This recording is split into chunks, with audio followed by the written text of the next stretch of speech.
Seja bem-vindo.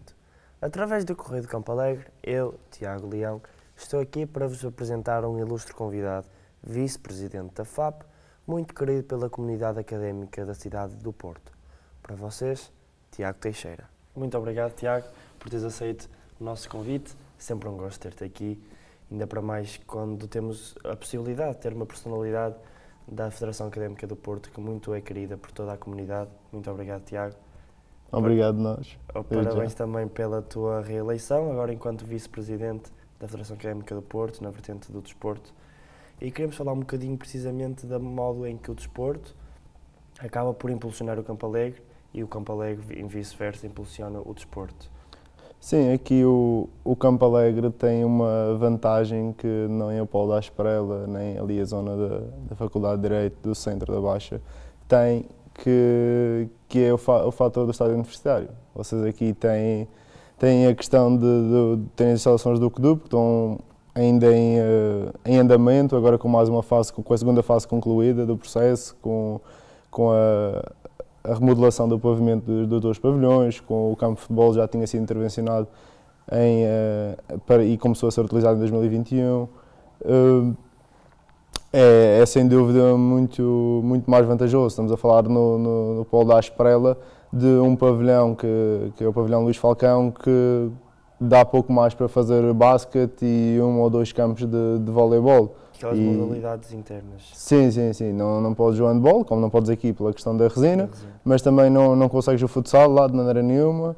O basquetebol só um campo, o voleibol dois campos apertados e pouco ou mais podes fazer. Aqui vocês têm a vantagem até de, apesar de haver mais afluência externa, terem a questão dos dois pavilhões, terem o campo de futebol com dois campos de futebol no fundo, com as outras instalações também em relação ao campo de 5, sintético, ou seja, campo de ténis. Há muitas mais atividades onde podem apoiar e acho que é um fator de dinamização também para as próprias associações de estudantes. Vocês têm aqui também um torneio interno aqui deste polo. Exatamente. Efetivamente, às vezes é visto um bocadinho este polo do Campo Alegre como estando um bocadinho afastado do resto da academia, porque a academia costuma estar mais concentrada no polo da Esprela, mas efetivamente vemos que através do desporto acaba por haver uma ponte de ligação entre ambos os polos, certo? Sim.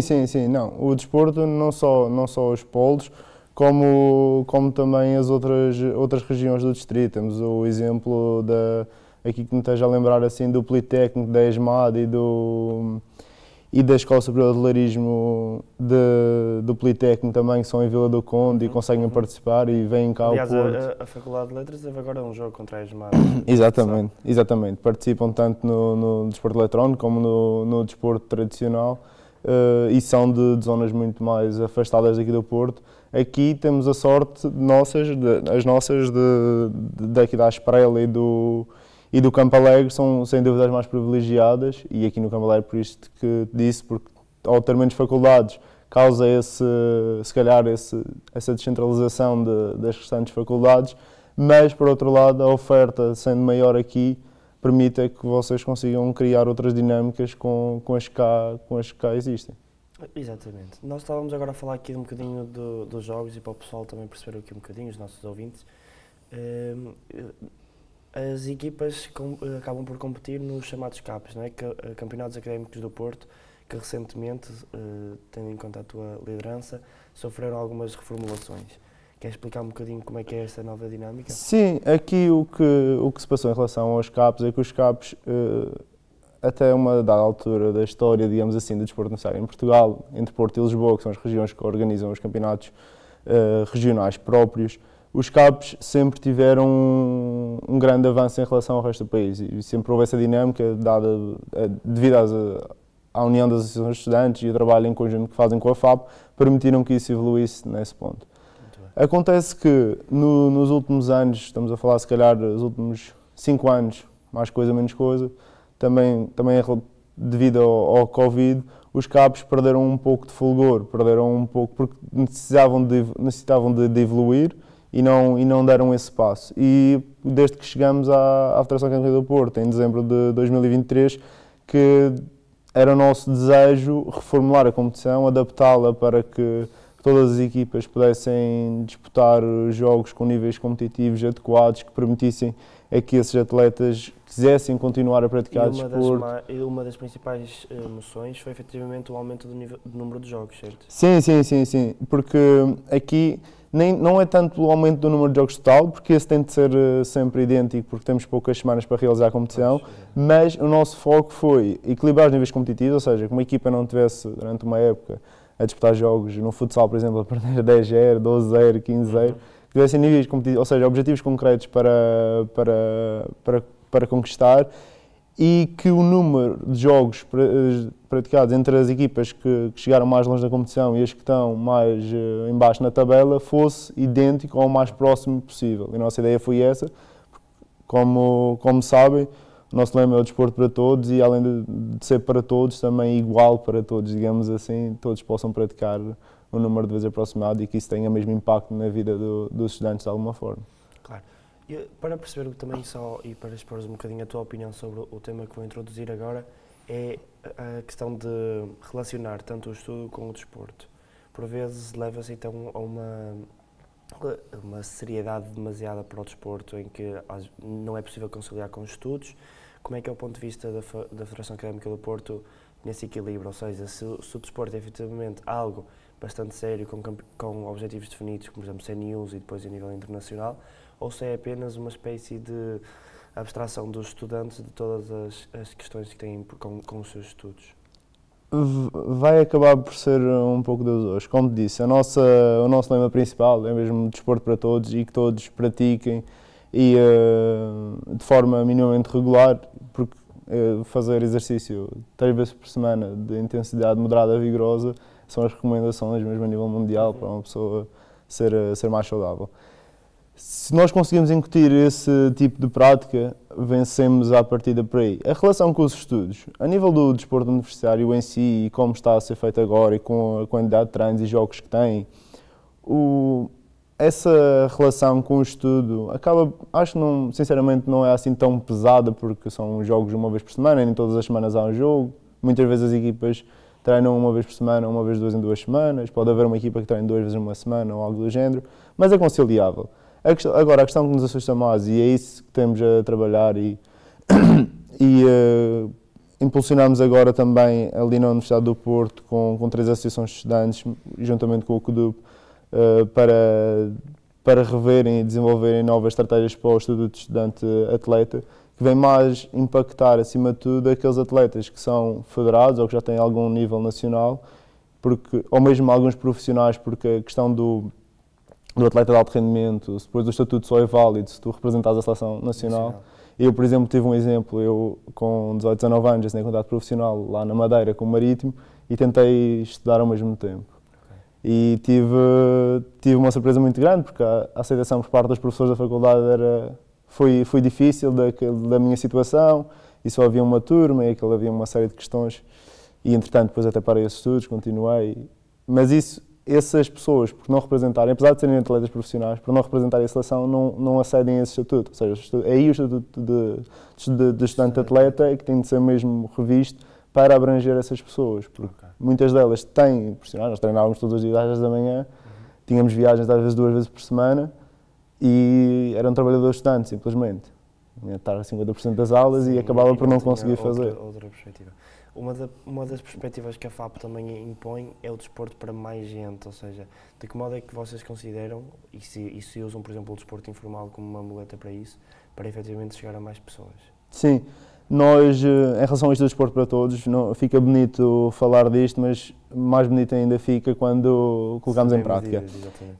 E nós temos os CAPs, que são uma competição formal, é verdade, e depois temos a taça, e ainda fazemos a supertaça, mas a supertaça são jogos soltos, mas a taça que é como uma competição informal. Temos essa oferta.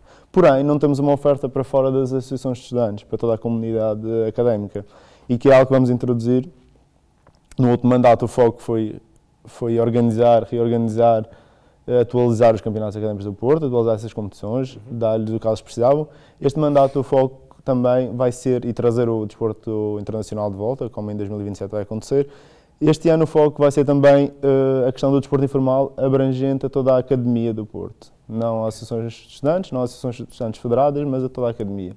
De forma que tu possas juntar com um colega teu da Faculdade de Direito, do Politécnico de Saúde ou de Educação, ou seja, fazerem uma equipa com vários elementos, com o mesmo número de homens e mulheres nas equipas, possam participar. Aí uns prémios podem haver, uns prémios engraçados também, mas estamos aí a desenvolver uma ideia que vai ser muito engraçada e que vamos juntar a outro evento e vai ser uma grande festa de desporto. Estaremos cá para ver. Falaste agora um bocadinho do desporto internacional. Sei que houve uma candidatura internacional para receber o Europeu de Futebol, certo?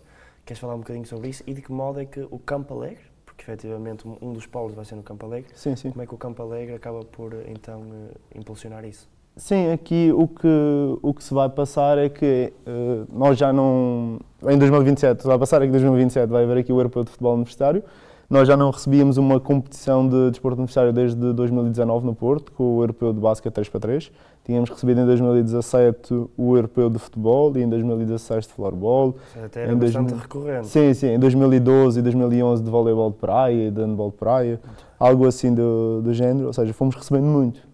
Depois foi esta paragem que te falei ainda há pouco do Covid e que estagnou muito as nossas competições, estagnou muito esse nosso trabalho contínuo de candidaturas e era a próxima que havia disponível e agarramos-nos com tudo isso, estrategicamente, porque achamos que nos faz sentido candidatar e organizar competições de modalidades que nós praticamos nos capos, ou seja, para dar também um pouco de palco às nossas equipas, porque efetivamente vai haver uma equipa da casa e essa equipa da casa pode surgir como vencedora dos capos e ir diretamente ao Europeu. A captação seria então como vencedora Por exemplo, a um acesso é uma equipa da casa e uma equipa nacional. A equipa que foi campeã nacional e uma equipa do Porto. E a equipa do Porto, de certeza que vai ser a equipa que vencer os capos, ou seja, vai ser um ano em que a equipa que vencer os capos vai diretamente ao Europeu enquanto equipa da casa.